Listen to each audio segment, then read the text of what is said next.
sampaikan pada mereka, pada beliau-beliau tentang kondisi anak kita yang dengan sebenar-benarnya dan dengan si detail-detailnya, karakternya, kemudian sifat-sifatnya, kebiasaan-kebiasaan seperti apa, secara rinci sampaikan kepada para pemiliknya.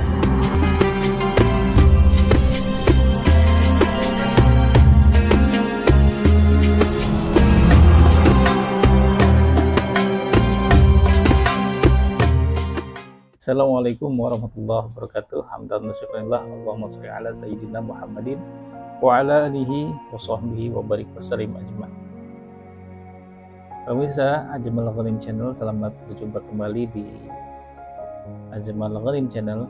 Mudah-mudahan Anda semuanya senantiasa sehat walafiat, hidupnya dalam keberkahan, kemudian semua hajat-hajatnya segera Allah kabulkan. Amin ya rabbal alamin. Baik, para pemirsa Ajmal Ghanim Channel, para wali santri, para orang tua santri yang berada di rumah, yang mudah-mudahan dimudahkan Allah Subhanahu wa taala. Kali ini kita akan membahas terkait fenomena yang terjadi belakangan atau beberapa waktu yang lalu, yaitu tentang pembulian santri di pondok pesantren. Pembulian,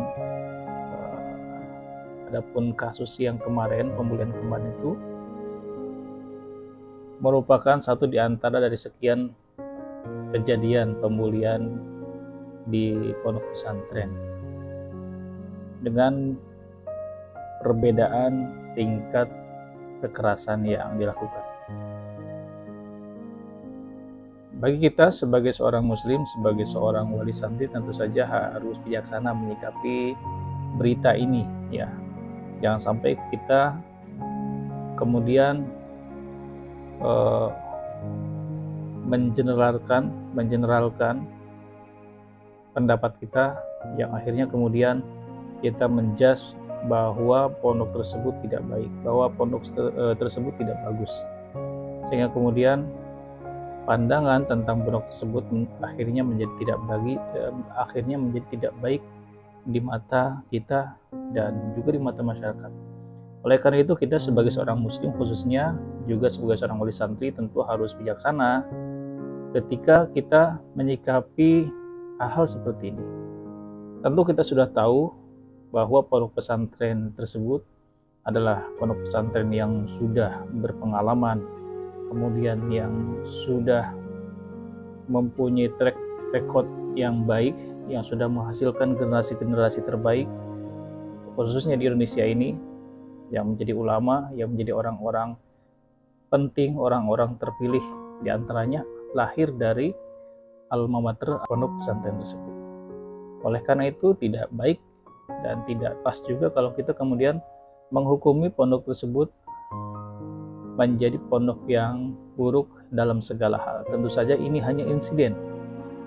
Ini hanya insiden yang bisa terjadi pada siapa saja, bisa terjadi pada pondok mana saja, atau bisa terjadi pada lembaga pendidikan mana saja. Dan kita sudah tahu pada kasus-kasus sebelumnya, tidak hanya di pondok pesantren, tentu saja di lembaga pendidikan yang lain juga sama pernah terjadi atau ada kejadian hal semacam ini. Oleh karena itu, ini hanyalah insiden dan kita tidak perlu atau tidak bijaksana kalau kita menjudge atau menghukumi atas kejadian ini terhadap pesantren tersebut dengan menghukumi yang terlalu berlebihan. Tentu saja semua kejadian ini tidak diharapkan oleh kita semuanya.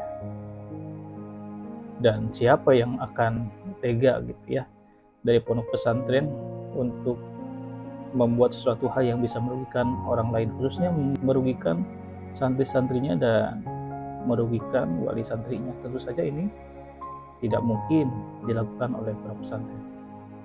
Oleh karena itu, sebagai seorang muslim yang peduli terhadap pendidikan Islam, kita tidak akan terpancing dengan pendapat-pendapat, stigma-stigma yang akan merendahkan dan menjatuhkan nama baik pondok tersebut. Insya Allah kita berhusnuzon bahwa semua itu adalah insiden yang tidak diharapkan oleh kita semuanya. Umi Abi rahimakumullah, para wali santri yang berbahagia, berangkat dari kejadian tersebut, lalu banyak yang bertanya, sebetulnya seperti apa gitu keadaan di pondok pesantren? Apakah pembulian tersebut kerap terjadi di pondok pesantren ataukah seperti apa? Umi Abi rahimakumullah yang berbahagia,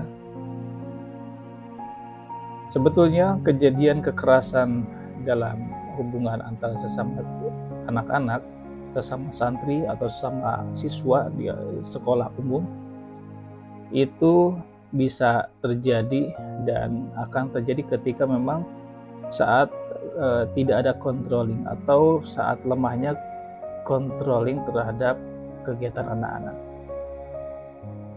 Dan kejadian ini memang bisa terjadi di mana saja, di lembaga apa saja, bahkan bukan hanya di lembaga pendidikan, di lembaga yang lain juga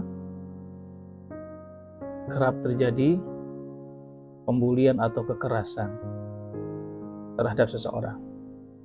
Nah, untuk di pondok pesantren ini, kejadian pembulian, kejadian kekerasan antar sesama santri juga bisa terjadi, dan bahkan barangkali di setiap pondok pesantren ada saja kejadian-kejadian tersebut atau seperti itu dengan kadar yang berbeda-beda. Ada yang ya sekedar ringan-ringan saja secara verbal, dan bahkan ada pembulian yang kemudian menggunakan secara fisikal, dan ada juga diantaranya yang kejadian sampai kejadian seperti berita beberapa waktu yang lalu yang membuat viral dan menjadi berita nasional.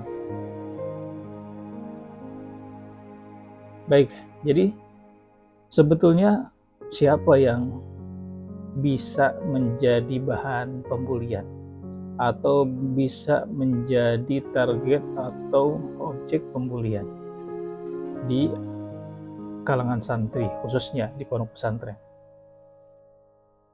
di siswa khususnya, atau di siswa di sekolah umum? Maka kita khususkan saja, kita membahas di pondok pesantren untuk kali ini. Jadi biasanya santri yang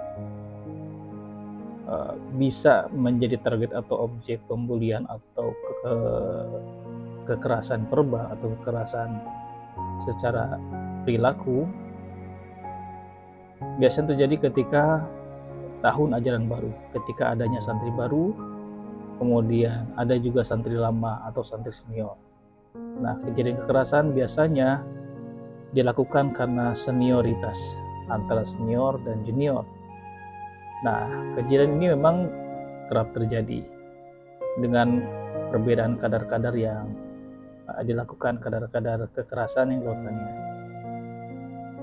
Biasanya santri baru ini rentan menjadi bahan bulian santri lama atau santri yang senior. Lalu kemudian memang perlu perhatian khusus, kalau bisa memang santri baru dan santri lama agak dipisahkan, diberikan jarak, atau bahkan dipisahkan tempat tinggalnya, tempat tidurnya, atau tempat belajarnya, dan bahkan mungkin tempat bergaulnya dipisahkan juga, atau dikasih jarak, dikasih jeda seperti itu, karena memang rentan seperti itu.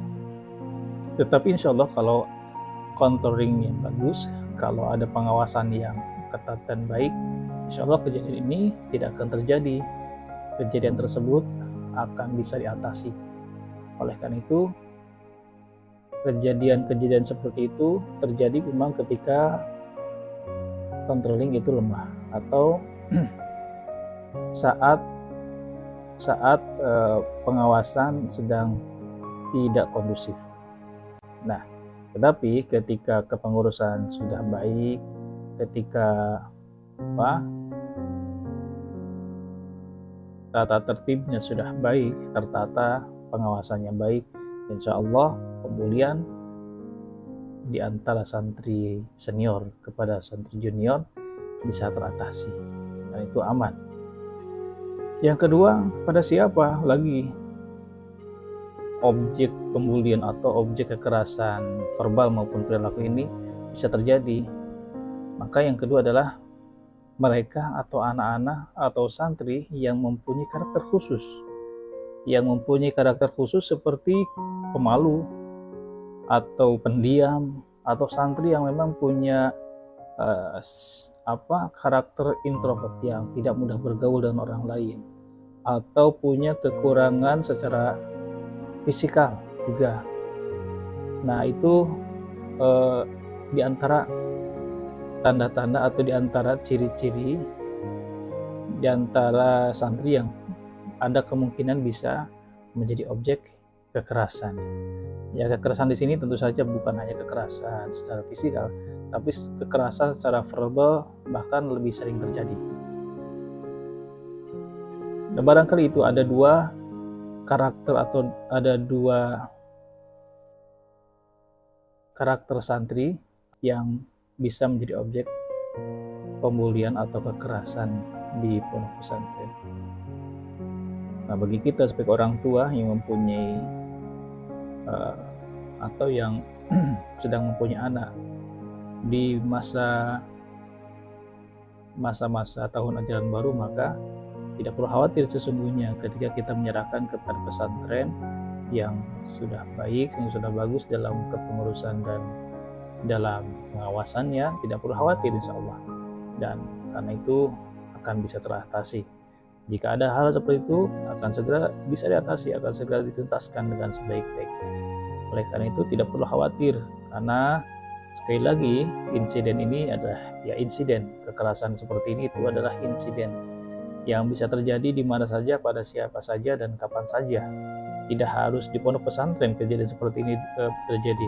Di lembaga-lembaga pendidikan yang lain juga tentu saja bisa saja terjadi. Oleh karena itu tidak perlu khawatir terlalu berlebihan menyikapi kejadian seperti ini. Jika anak kita baik, kemudian kita menitipkan dengan baik-baik juga kepada pondok pesantren, insya Allah juga semuanya akan teratasi dengan baik. Termasuk bagi orang tua yang punya anak-anak mempunyai karakter khusus seperti yang tersebutkan tadi. Umi Abi rahimakumullah, para wali santri yang berbahagia. Lalu kemudian apa yang bisa kita lakukan? Misalkan terjadi hal ini terhadap anak kita, terjadi hal semacam ini terhadap anak kita, sementara kita jauh, tidak ada di sampingnya, kita hanya bisa berkomunikasi dengan para pembimbing, dengan asatidz.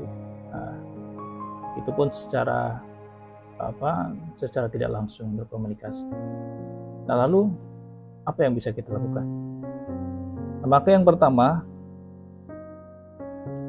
ketika anak kita down, tentu pasti akan down ketika seorang anak mendapatkan perlakuan tidak baik dari teman-temannya. Yang pertama pasti mental akan menjadi down, akan turun. Kemudian menjadi tidak nyaman di pondok pesantren. Kemudian lagi anak-anak kita akan menjadi semakin terpuruk dan menjadi lebih pendiam. Kalau dia sudah pendiam, akan menjauhi daripada teman-teman yang lainnya, dan semakin semakin menyendiri kalau kita tidak bisa segera menuntaskan hal-hal semacam ini. Paling nanti anak-anak kita hanya bisa mengadu ke orang tuanya ketika saatnya penelponan, ketika saatnya penyelukan. Dan kita sebagai orang tua juga harus bijaksana menyikapi semua ini. Tidak mesti harus disikapi dengan frontal, dengan spontan yang menggebu-gebu dan kurang yang tidak tertata sikap yang kita lakukan. Maka ada beberapa saran yang bisa kami sampaikan untuk wali santri yang qadarullah anaknya mendapatkan perlakuan tidak baik dari teman-temannya. Yang pertama, ketika anak kita mendapatkan perlakuan tidak baik dari teman-temannya, maka usahakan ketika ada kesempatan, yang pertama, ketika ada kesempatan kita berkomunikasi dengan anak kita, maka tetap kita harus menyampaikan motivasi terbaik untuk membesarkan hatinya dalam setiap kesempatan, dalam setiap ada peluang kita berkomunikasi dengan anak kita, maka selalu sisipkan motivasi untuk menguatkan hatinya, untuk menegarkan hatinya, supaya kemudian hati yang sedang jatuh, hati yang sedang tidak stabil, bisa lebih kuat ketika ada kekuatan dan nasihat serta motivasi dari orang tuanya. Dan ini penting, kita tidak boleh putus asa dalam menasihati anak-anak kita, tidak boleh jangan sampai kita menyerah berhadapan dengan keluhan-keluhan anak kita.